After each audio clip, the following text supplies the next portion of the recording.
sorry, it was not recording. तो blog can act as a reporting system kind of thing. तो email हो गया, blogs हो गया, चैट हो गया, तो ये चीजों के थ्रू वो लोग स्ट्रैटेजिक लेवल का इंफॉर्मेशन वगैरह डिस्कस कर सकते हैं throughout the organisation, even internationally. मतलब लोग अलग अलग जगह पे काम कर रहे हैं, उनका बिजनेस अलग अलग जगह पे रहेगा, तो भी they can communicate. Now web publishing, it allows cumbersome corporate knowledge to be maintained and easily accessed throughout the company using hypermedia and web technologies।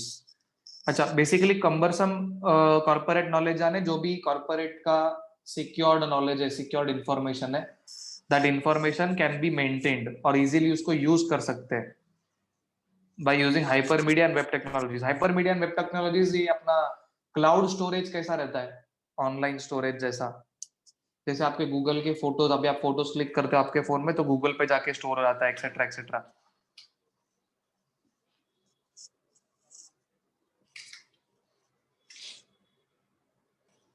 So next, examples include employee manuals, benefit documents, company policies, business standards, news feeds, and even training can be accessed using common internet standards, Acrobat files, Flash files, CGI applications। अभी ये सारे है ना apps है, Acrobat files हो गए, Flash files हो गए, CGI applications हो गए, जिसके थ्रू ये लोग अलग अलग डॉक्यूमेंटेशंस है उसको एक्सेस कर सकते हैं। Acrobat is like PDF, Acrobat PDF file जैसा रहता है, तो ये सारे फाइल्स को वो लोग एक्सेस कर सकते हैं उनके हाइपर मीडिया को या तो वेब टेक्नोलॉजीज को यूज करके। तो internet is a part of web technology ऐसा, because each business unit can update the online copy of a document. The most recent version usually becomes available to the employees using the internet. तो internet को use करके हर person के पास जो भी नया updated files होते हैं वो उनके पास ऑटोमेटिकली पहुंच जाता है, जो भी रिसेंट अपडेट्स रहेंगे। चलो anyway, next part, business operations and management. चलो एनीवे, चलो, internets are being used as platform for developing and deploying यानी एग्जीक्यूट करना, डिप्लॉइंग यानी क्या, एग्जीक्यूट करना, to support business operations and decisions across the internet worked enterprise। so basically internet use क्यों करते हैं, ताकि बिजनेस को डेवलप कर सके, और जो एप्लीकेशंस, जो बिजनेस ऑपरेशंस के लिए, बिजनेस के अलग अलग कामों के लिए जो भी एप्लीकेशंस का जरूरत है वो सारे एप्लीकेशंस को करवाना, डिसीजंस को, ऑपरेशंस को और डिसीजंस को फॉलो करवाना। तो that happens through intranet, but using what, but using internet ऐसे। तो इंटरनेट वाले जो ऑर्गेनाइजेशन होते हैं ना, इंटरनेट के थ्रू जिनका काम चलता है ऑर्गेनाइजेशंस का, उनके लिए अच्छा पड़ता है ऐसे, in simple terms. Now cost effective, users can review information and data via web browser rather than maintaining physical documents। तो वेब ब्राउजर से ले सकते हैं, मतलब इंट्रानेट के थ्रू, मतलब वेब ब्राउजर पे लोग अपलोड करेंगे, अलग अलग जगह से लोग अपने अपने डॉक्यूमेंट्स है, पॉलिसीज है, वो सारी चीजें अपलोड करेंगे, and one person can access from sitting from some other place ऐसे, यूजिंग द वेब ब्राउजर। तो फिजिकल डॉक्यूमेंट्स का झमेला कम हो जाएगा, प्रोसीजर मैनुअल्स वगैरह होते हैं वो करना का जरूरत नहीं पड़ जाएगा, इंटरनल फोन लिस्ट वगैरह अलग से रखने का जरूरत नहीं, रिक्वेजिशन फॉर्म्स का जरूरत नहीं। This can potentially save business money on printing, duplicating documents and the environment as well as document maintenance overhead. तो टेक्निकली डॉक्यूमेंट को मेंटेन करना, पेपर वर्क के केस में कैसा होता है, उसको ठीक से मेंटेन नहीं किया जाता है, उसको अरेंज करना, पेपर वर्क थोड़ा रहेगा तब बात अलग है, जब बहुत सारा पेपर वर्क होता है तभी इट क्रिएट्स केओस ऐसा। तो वो प्रॉब्लम इसमें प्रॉपर सॉर्ट हो जाता है।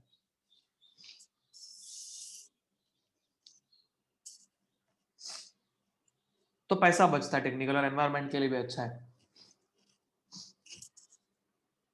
रिक्वेजिशन फॉर्म्स मतलब जो भी डिटेल्स वगैरह डालने का रहता है ना फॉर्म्स के अंदर, जो भी जरूरत है, समझो अभी क्या क्या हुआ है उन चीजों को लेके, तो that can be called as requisition forms.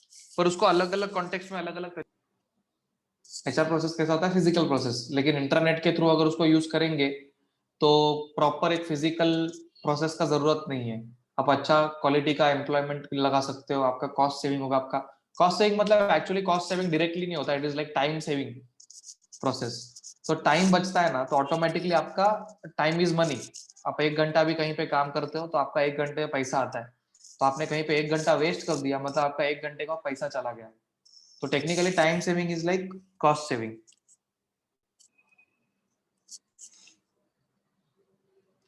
Immediate updates. When dealing with public in any capacity, law specification and parameters can change. Internets make it possible to provide your audience with live changes so they are kept up to date, which can limit a company's liability. तो ये चीज अच्छा है कि internet facility से आप आपस में बहुत सारी चीजों का अपडेट रख सकते हो। रूल्स रेगुलेशन चेंज हो रहे हैं या लोगों का टेस्ट चेंज हो रहा है।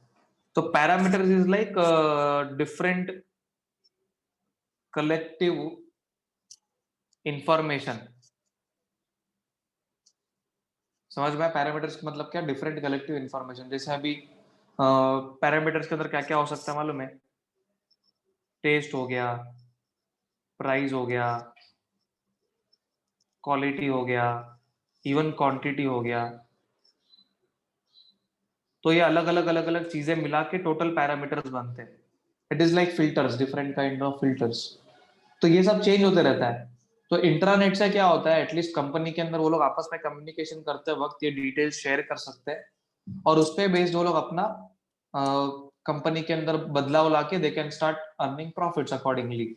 पर ये सब टाइम टाइम बिंग होना चाहिए, टाइम बाउंड होना चाहिए, I would say time limit के अंदर ही। जैसे इंफॉर्मेशन मालूम पड़ता है तुरंत शेयर करके उसके ऊपर इमीडिएट सॉल्यूशन निकाल के फिर ये पहुंचना चाहिए ऐसे। That is how things will work in a better way. Now supports a distributed computing architecture. Intranet can also be linked to a company's management information system. MIS system याद आ रहा है ना, हम लोगों ने डिस्कस किया था, उसको भी कनेक्ट कर सकते हैं। For example time keeping system जिसमें टाइम रिकॉर्ड वगैरह भी रख सकता है। MIS सिस्टम क्या करता है, वो रिकॉर्ड देखता है सब चीजों का। तो टाइम रिकॉर्ड वगैरह भी ध्यान रख सकते हैं, कभी किसने लॉग इन किया इंटरनेट के थ्रू, किसने लॉग इन नहीं किया।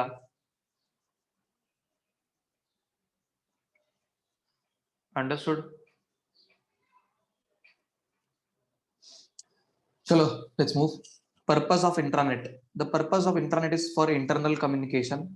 Increasingly, intranets are being used to deliver tools and applications. Example, collaboration to facilitate working in groups and teleconferencing, or sophisticated corporate directories, sales and customer relationship management tools, project management to advance productivity. So technically speaking, पूरा जो main purpose है internet का is to advance the productivity। Main काम क्या है? Productivity बढ़ाना। तो productivity बढ़ाने के लिए ये अलग अलग टूल्स है जो इंटरनेट के थ्रू और इफेक्टिवली अच्छे तरीके से यूज करके उसको एक सक्सेस बना सकते हैं। Because main part is communication, inter communication with in the organisation which is happening through what? Intranet.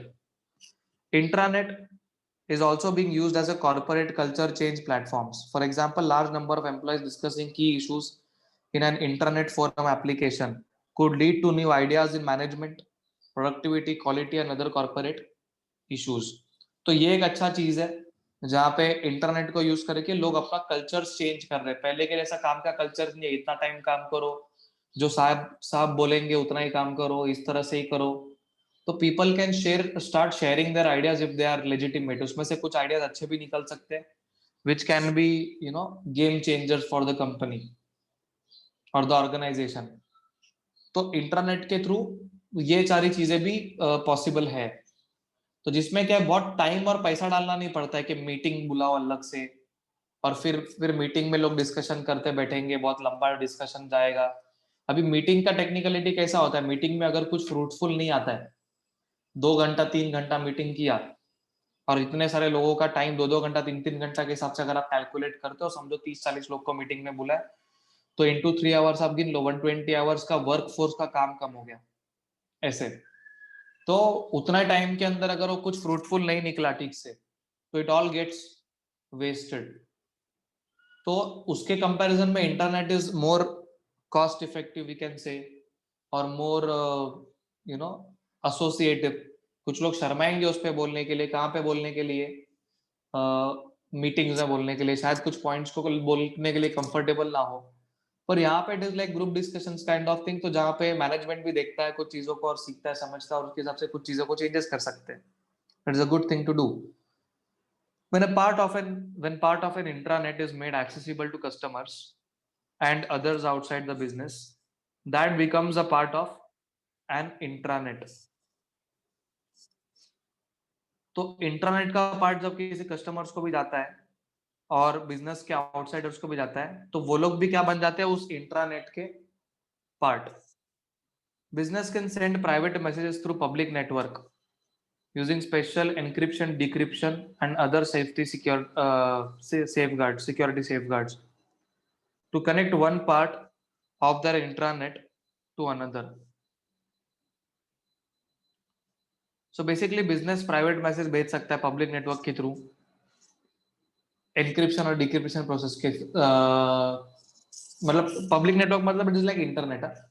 So technically messages भेज सकता है, communicate कर सकता है आपस में, पर कैसे मेथड्स यूज करना चाहिए उसके अंदर एनक्रिप्शन डिक्रिप्शन वाले जो हम लोग प्रीवियसली डिस्कस किया था ना, डिकोड करना, कोड करना, डिकोड करना, वैसे टाइप का चीज है। Intranet user experience editorial and technology team work together to produce in-house sites. Most commonly intranets are managed by communications HR departments of large organizations और some collaboration amongst these। तो ये सब कौन यूज करता है? HR डिपार्टमेंट वाले लोग हो गए, कम्युनिकेशन मैनेज करने वाले लोग हो गए, ऐसे। तो जो भी काम चलता है ना उन लोग का इन हाउस साइट्स पे ही चलता है, मतलब वो जो एप्लीकेशन है या वेबसाइट है जो लोग यूज करेंगे वो इन हाउस रहेगा, कंपनी का बनाया हुआ रहेगा, उसके थ्रू ही वो लोग कम्युनिकेशन करेंगे ताकि कोलैबोरेशन वगैरह भी कर पाए, डिस्कशंस कर पाए etcetera. Collaboration is like having team work. एक चीज, एक कोई प्रोजेक्ट है उसके अंदर कुछ टीम्स ने मिलकर कोलैबोरेट करना और उसको success banana, that is called collaboration. एक साथ काम करना in simple terms. Web communication is here to stay and will only grow in use and importance। तो वेब कम्युनिकेशंस अभी यहाँ पे रहेगा और बहुत आने वाले बहुत जनरेशन तक काम आएगा। So that ends our